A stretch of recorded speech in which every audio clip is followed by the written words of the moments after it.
Hordoftoota keenya kabajamoo Oromiyaa Viijin Miidiyaa irraa salaamanni keenya bakka jirtanitti isin haa dhaqqabu. Oduu yeroo kanaa qabannee dhiyaanneeti jirra. Mata oduu dursineeti oduu teenya jalqabna.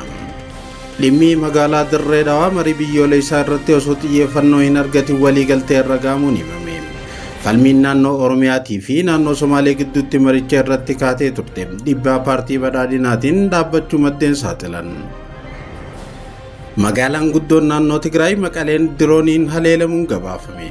Muddamiinsaa fi sodaan dho'insa waraanaa kaaba Itoophiyaatti hammaatee itti fufeeti jira. Lammiileen Itoophiyaa imala sukkanneessaa gama Somaaliyaatiin galaana qaxxaamuran dachaa sadiin dabaluu dhaabbanni baqattoota idil-addunyaa beeksise. Waloo waraansa waloo rakkoo dinagdeetii fi dhabinsi nageenyaa biyyattii keessatti mul'atu godaansa seeraan alaatiif daandii banaati jira. Liibiyaatti dooniin bishaan keessatti liqimfamtee lubbuu namoota hedduu galaafatte. Namoonni hedduun ammoo achi buuteen isaanii hin beekamne jedhame. Fudhatamummaan pirezidaantii Ameerikaa Doonaald Tiraamp dhibbeentaa 33tti gad bu'uu qorannoon agarsiise. Lammiileen Ameerikaa irra jireessii sababa waraana Iraaniin yaaddoo keessa jiraachuu qorannoon mul'isu ifoomeeti jira. Kanneen ja'an matootee oduu har'aati gara bal'eenaattiin achi ce'ame. Dhimmi magaalaa Dirree Dhawaa marii biyyoolessaa irratti osoo xiyyeeffannoo hin argatin waliigaltee irra gaamuun gabaafame. Falmiin naannoo Oromiyaatii fi naannoo Somaalee gidduutti maricha irratti kaatee turte. Dhiibbaa paartii badhaadhinaatiin dhaabbachuu maddeen saaxilan. Marii biyyoolessaa irratti dhimmi magaalota federaalaa jaamuun kanneen dhiyaatan keessaa tokko magaalaa Dirree Dhawaati. Tan biraa immoo dhimma magaalaa Finfinneeti. Dhimmi magaalota lameenii akkaan falmisiisaa turus kan Dirree Dhawaa garuu dhibdeen hagas mara osoo hin dhalatin waliigaltee irra gaamuu maddeen mariirra turan BBC'tti himan. Marii mata duree magaalota federaalaa irratti hirmaataa kan ture maddii eenyummaa isaanii akka dhokfamu barbaade BBC'tti akka himanitti dhimma Dirree Dhawaa irratti bakka bu'oota naannoo Oromiyaatii fi naannoo Somaalee jidduutti mormii cimaatu ta'e. Keessattuu naannoleen lamaan gaafii magaalattiin naaf malti jechuudhaan dhiyeessan falmii guddaa dhaqqabsiisuu ibsan. Haa ta'u malee dhimmi magaalaa Finfinnee bal'inaan falmisiisaa fi dhibdee kan uume yoo ta'u, dhimmi Dirree Dhawaa akka xiyyeeffannaa guddaa hin arganne taasiseeti jira. Dhimmi magaalaa Dirree Dhawaa jalqabuma akka ajandaa guddaa tokkotti kan dhiyaateef sabaa fi sablammoonni adda addaa kan keessa jiraatanii fi gaafiilee hedduun kan irratti ka'an waan tureef ta'u koomishiniin marii biyyoolessaa ibseeti ture. Koomishinara ol aanaa kan ta'an Piroofeesar Masfiin Ariyaa jiraattota magaalattii irratti dabalataan jiraattonni iddoowwan biraatis magaalattiin akka ajandaatti akka dhiyaatu gaafataniiti jiran jechuun BBC'tti himan. Kana waan ta'eef wixinee yaada furmaata waaraa fiduu danda'u qaamolee hojiirra oolchaniif haa dhiyaatu kan jiruun magaalaa Finfinnee waliin akka ajandaatti akka dhiyaatu murtaa'uudha ibsan. Dhimmi Dirree Dhawaa akka Finfinnee ta'uu baatus falmii fi waldura dhaabbannaan cimaan tureeti jira jedhan maddii BBC'f yaada kennan. Dhimma magaalota federaalaa irratti hirmaataa cimaa taasisaa jiraachuu kan himan maddii BBC kun Dirree Dhawaa irratti adda addummaan hagas mara hin turre. Waliigalteedhaan xumurame jechuu ni dandeenya jedhan. Haa ta'u malee bakka buutonni naannoo Oromiyaatii fi naannoo Somaalee kan keenya jechuudhaan wal falmii cimaa keessa akka turan ibseeti jira. Bakka buutonni Oromiyaa teessoo gosa Oromoo afran qallooti jechuun keenya jechuun falman. Warri Somaalee immoo gosoota keenya Iisaa fi Gurguraa jaamantu as jiraata jechuudhaan falman. Jechuudhaan haala ture wayita ibsan. Falmii akkaan fiixetti bahe ture. Garuu falmiin garee lamaan gidduutti hammaatee ture. Ejjennoo paartiin badhaadhinaa fudhatee ni jedhan. Paartiin biyya bulchuu yeroo miseensota isaa mariisisuudhaan qajeelfama kennaafi akka ture odeeffannoo qabaachuu kan ibse maddi kun kanaan waliigaltee haaraa ragaan jechuudhaan akkaataa itti dhimmi kun gar tokkotti ba'ee ibsan. Kan hordofee falmiin hedduun irratti hin gaggeeffamne kan ja'an namni kun dhimmi magaalattii garee namoota 250 irratti waliigaltee irra gaamuudha himan. Waliigalteen irra gaames itti waamni magaalaa Dirree Dhawaa federaalaaf akka ta'u jiraattota isiitiin akka bultuu mana murtii fi poolisii mataasii kan qabaattu ta'uudha ibsan. Akkasumas akkaataan bulchiinsa magaalattii ittiin qoqqoodamee ture jechuunis dhibbeentaa 40 Oromoof dhibbeentaa 40 Somaaleef dhibbeentaan 20 immoo magaalattiin kan bakka buufatteen akka ta'u murtaa'ee kan ture hafuudhaan bulchiinsi jiraattonni magaalattii filataniin akka bultu waliigalameera jedhan. Dhimma Dirree Dhawaa irratti waliigalteen irra gaame kun adda addummaa yaadaa malee waliigaltee guutuun gara miseensota 500 of keessaa qabutti dabreera jedhan maddii BBC'f yaada kennan. Mariin biyyoolessaa erga eegalame guyyoota 30 caale kun amma gara xumuraatti dhiyaachuu koomishinichi ibseeti jira.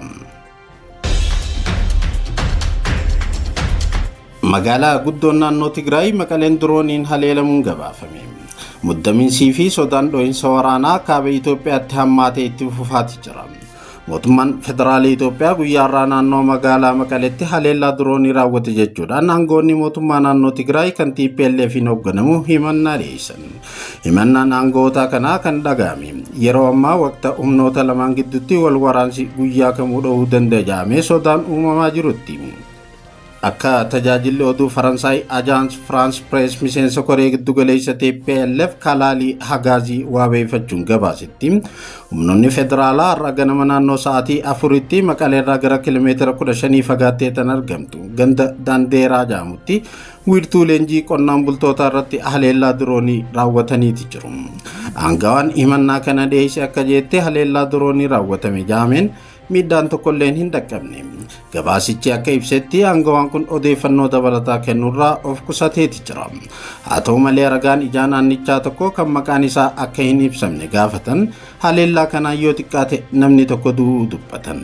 Ragaan kun haleellaa misaa'ila dirooniin darbatame tokko mana barumsaa tokko bira bu'uu isaa ijaan arguu himeeti jira. Namni hidhate tokko haleellaa kanaan ajjeefame. Konkolaataa namoota madaa'an ittiin geejjibsiifaman irratti fe'amee hoggaaf fuudhamu. Ija tiyyaan arge jechuudhaan hime. Dabalataanis namoonni lama biroo madaa'uu isaanii himaniiti jiru. Erga TPLF fi mootummaa federaalaa jidduutti waldhabdeen waraanaa haaraa kaasuu danda'u uumame as kun torbaan tokko keessatti haleellaa diroonii raawwatame yeroo lammaffaa ta'uu gabaasichi ibseeti jira.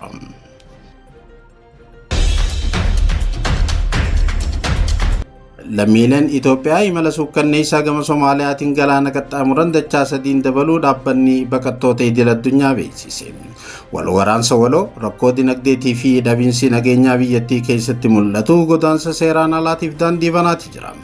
Akka gabaasni dhaabbata godaantota idil addunyaa IOM agarsiisutti ji'a jalqabaa sadeen bara 2026 keessa qofa Itoophiyaa keessaa namoonni 50,600 ta'an karaa daandii godaansa bahaa jedhamuun gara biyyoota biroo godaananiiti jiru. Namoonni kunneen irra caalaan karaa Soomaaliyaa ce'uudhaan gara Yemanii fi biyyoota naannoo oddola Arabaatti argamanitti imaluuf yaalaa jiru. Haa ta'u malee daandii godaansaa kana irratti saamicha, doorsisa, reebicha, hidhaa fi cunqursaa dallaalota namaa irraa isaan mudatu olaanaa ta'uu IOM ibseeti jira. Akka gabaasichaatti ji'a adoolessaa bara 2026 keessa qofa namoota 13,687 gara Yemen seenan keessaa dhibbeentaan 90 takka lammiilee Itoophiyaati. Gabaasni kun akka mul'isutti bara 2025 keessa yeroo wal fakkaataadhaan namoonni 65,200 karaa kanaan Itoophiyaa keessaa ba'aniiti jiru.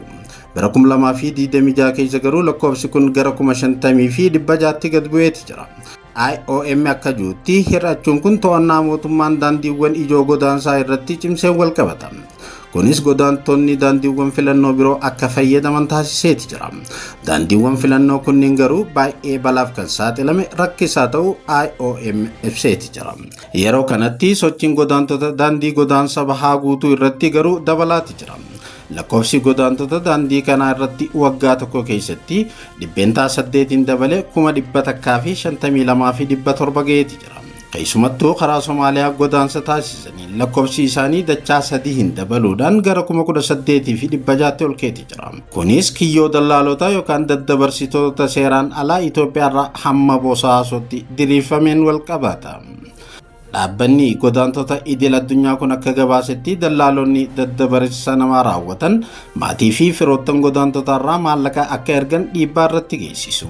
Akkasumas godaantota irratti reebicha, saamicha, sanadoota isaanii irraa fudhachuu fi hojii humnaa hojjechiisuu raawwachaati jiru. Godaantota keessaa tokko imala isaanii keessatti qabeenya qaban hunda fixaati jiru.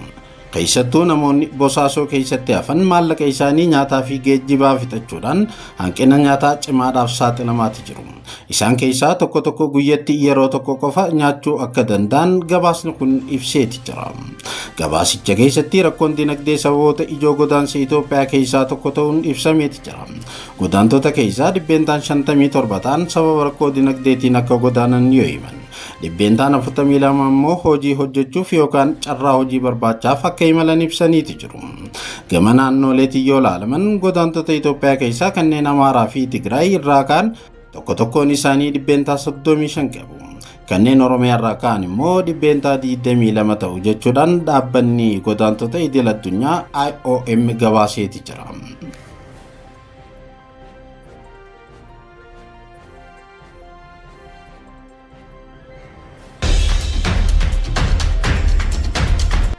Liibiyaatti dooniin bishaan keessatti liqimfamtee lubbuu namoota hedduu galaafatte. Namoonni hedduun immoo achi buuteen isaanii hin beekamne jedhame.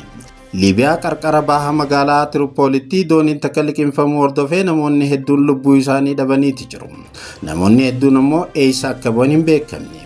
Balaa kana hordofee hojjettoonni yeroo balaa lubbuu baraaran guyyoota lamaan dabran keessatti reeffa namoota 9 galaana keessaa baasuu isaanii waldaan fannoo diimaa Tiripoolii beeksiseeti jira. Waldaan fannoo diimaa ibsa kaleessa galgala baaseen akka jeetti reeffawwan kunniin qarqara galaana Taajuraa jedhamurraa argaman. Taajuraan Tiripooliirraa kiiloomeetira 22 fagaatteetti argamti.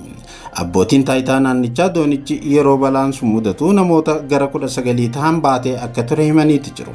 Akkasumas reeffawwan dabalataa gara qarqara galaanaatti argamuu akka danda'u akeekkachiisaniiti jiru. Waldaan fannoo diimaa Tiripoolii hojii namoota balaa kanaan miidhaman barbaaduu fi baasuu qaamolee dhimmi ilaallatu waliin qindoominaan itti fufinsaan hojjechaati jira. Suuraaleen dhaabbata gargaarsa kanaan gadhiifaman tolooltonni humnoota nageenyaa waliin ta'uudhaan reeffa namoota boorsaa pilaastikii adii keessa kaa'amee qarqara galaanarraa baataa yoo jiran agarsiisa.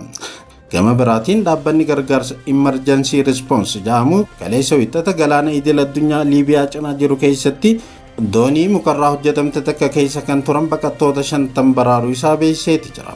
Bobbaa lubbuu oolchuu kana keessatti namoonni 7 dabalataa du'anii argamuu isaatis dhaabbatichi ibseeti jira.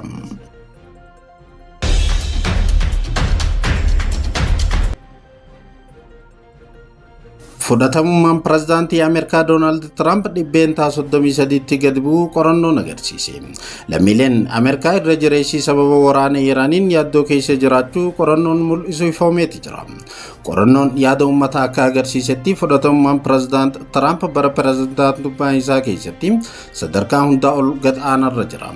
Lammiileen Ameerikaa irra jireessii waa'ee waraana Iraan akka isaan yaaddeessu qorannoo yaada uummataa wixata gabaafame kanaan agarsiiseeti jira. Akka qorannoon guyyoota 4 taasifame kanaatti dhibbeentaan 33 kan ta'an lammiileen US Ameerikaa raawwiin Tiraamp ammallee quubsaadha yoo jedhan dhibbeentaan 64 kan ta'an immoo mormaniiti jiru. Qorannoon yaada uummataa fudhatamummaa Tiraamp ilaalchisee jalqaba ji'a dabree godhame dhibbeentaa 35 kan agarsiisu yoo ta'u qabxiin kunis bara pirezidaantummaa isaatti kan yeroo hunda caalaa gad aanaadha ture. Inni kun marsaa jalqabaa aangootti dhufuu isaatiin dura muddee bara 2017 qabxii tureen wal fakkaata jaameeti jira. Bara 2025 White House'itti wayita deebi'uu isaa uummanni Ameerikaa walakkaan pirezidaantummaa isaatiif fudhatama kan kenne yoo ta'u bara kana garuu waraana Iraan eegalamuu hordofee fudhatamummaan isaa sadarkaa mul'atee hin beeknetti gad bu'eeti jira jechuudhaan BBCtu gabaase.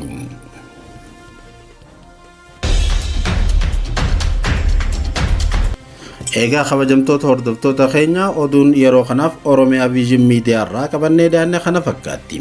Warreen chaanaalachaa haaraa taatan subscribe godhuu hin dagatinaa jecha like share godhuudhaan namoota biraa akka dhaqqabsiiftan isin gaafanna.